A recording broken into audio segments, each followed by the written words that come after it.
Habaib ini dibatalkan sama Imad Dudit, dikatain Yahudi sama Fuad ya. Setan itu, setan itu Fuad. Imad main batal-batalkan nasab orang. Fuad ngomongin Yahudi, enak banget lo ngomongin kita orang Yahudi. Aduh. Padahal seharusnya yang datang di sini itu kan orang yang sejak dulu 2 tahun terakhir bicara tentang tesis, tapi saya belum pernah sekalipun melihat apa yang diucapkan sebagai tesis diuji dalam sidang yang lebih akademik. Perkenalkan, saya Ramli, seperti yang disampaikan oleh Habib Hanif, akhirnya terbongkar nama, dan saya adalah contoh yang paling tepat untuk melogikakan secara historis nama Abdullah dan juga Ubaidillah. Aduh Gus Rumail, sabar dulu Gus. Awal-awal ini pembukaan yang sejuk-sejuk, namun ya memang namanya sudah dimana pihak mereka udah tahu nih Gus Rumail, pihak mereka tidak akan hadir. Ya sudahlah, terbuka aja. Ya bahwasanya inilah yang disampaikan oleh Gus Rumail terkait tentang penelitiannya beliau. Ya, apalagi terkait tentang Imaduddin, di mana udah gembar-gembor 3 hari 3 malam, ditambah bikin tesis belum diuji, ditambah lagi berbagai begitulah intinya. Nah akhirnya apa, Gus Rumail buka-bukaan. Nih Gus Rumail kalau udah buka-bukaan ngeri-ngeri juga sih. Walaupun banyak orang-orang yang tidak terima dengan ucapan-ucapan Gus Rumail, penghinaan dan lain sebagainya. Nih, kita saksikan apa yang disampaikan oleh beliau, Gus Rumail. Imani ala Rasulillah. Allahumma ja'alna mimman yastami'una al-qawla fayattabi'una ahsanah. Selamat pagi orang-orang yang dibatalkan nasabnya. Di awal aja sudah ngucapin selamat pagi untuk orang-orang yang dibatalkan nasabnya. Kasian ya, habaib ini dibatalkan sama Imad Dudit, dikatain Yahudi sama Fuad ya. Setan itu Fuad. Imad main batal-batalkan nasab orang. Fuad ngomongin Yahudi, enak banget lo ngomongin kita orang Yahudi. Aduh. Gus Rumail lanjut Gus. Sekali penggugat diundang di rumahnya dianggap pengecut dan gak ilmiah. Padahal seharusnya yang datang di sini itu kan orang yang sejak dulu 2 tahun terakhir bicara tentang tesis, tapi saya belum pernah sekalipun melihat apa yang diucapkan sebagai tesis diuji dalam sidang yang lebih akademik.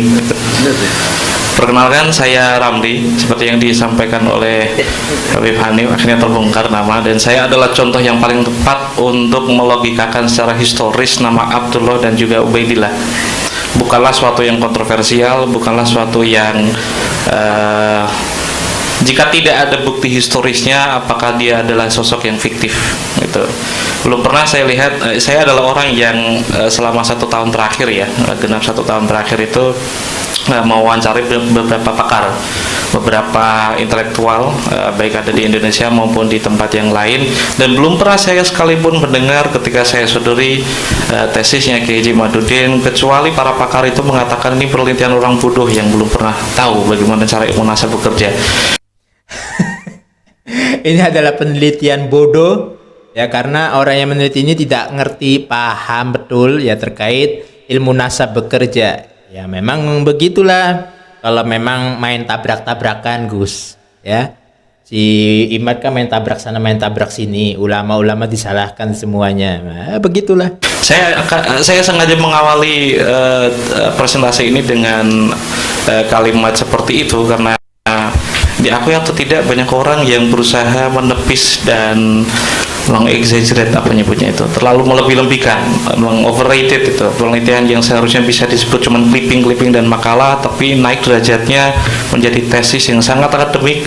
Bahkan untuk menggugatnya pun harus seorang doktor, kredensinya jelas, kuliah di mana, namanya pun jelas gitu.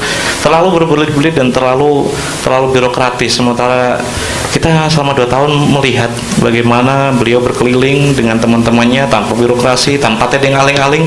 Tidak pernah saya melihat di dalam sidang akademik dan juga penontonnya pun segmented, semuanya tendensius. Tapi ya sayangnya beliau tidak hadir di sini untuk melihat apakah beliau serius tentang keseriusannya dengan ilmu pengetahuan, apakah beliau berani untuk bicara secara adil di depan orang yang berilmu. Ada Habib Hanif, ada yang sering disebut berkali-kali oleh Mas Sugeng, yaitu Aventador, namanya Muhammad Assegaf, Mas Sugeng. Tapi di belakang semua ini adalah orang-orang yang sangat mencintai ilmu, dan kita tidak ingin ada tendensi macam-macam dalam penelitian ini.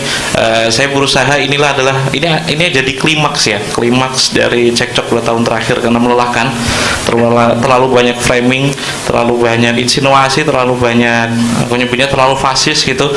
Melihat yang dilebih-lebihkan sebagai tesis itu ternyata nggak lebih dari sekadar clipping dan juga makalah. Akhirnya ada temennya yang berusaha untuk menutupi titel yang cukup tinggi yang seharusnya tidak layak diberikan kepadanya, yang akhirnya ngomong kalau ilmu nasab itu kan ilmu bangkai gitu. Wah, ilmu nasab adalah ilmu yang nyebutnya ilmu fosil. Jika memang ini saintifik, di kampus modern mana ada studinya, ada mata kuliahnya. Justru itulah masalahnya. Jika Anda semua membaca 5 kitab yang disusun oleh Kiai Imad, 80%-nya itu pakai kaidah nasab. Semuanya adalah catatan genealogi dari ulama ahli nasab. 80% tentang catatan historiografi atau catatan genealogi dari kitab-kitab nasab. Masya Allah, itu yang disampaikan oleh beliau Gus Rumail ya, detail dan manfaat sekali pastinya. Ya, kita tidak akan panjang lebar karena pembukaan aja udah ngeri-ngeri sedap, dan kayaknya kalau Imad hadir ya memang benar-benar ungkat.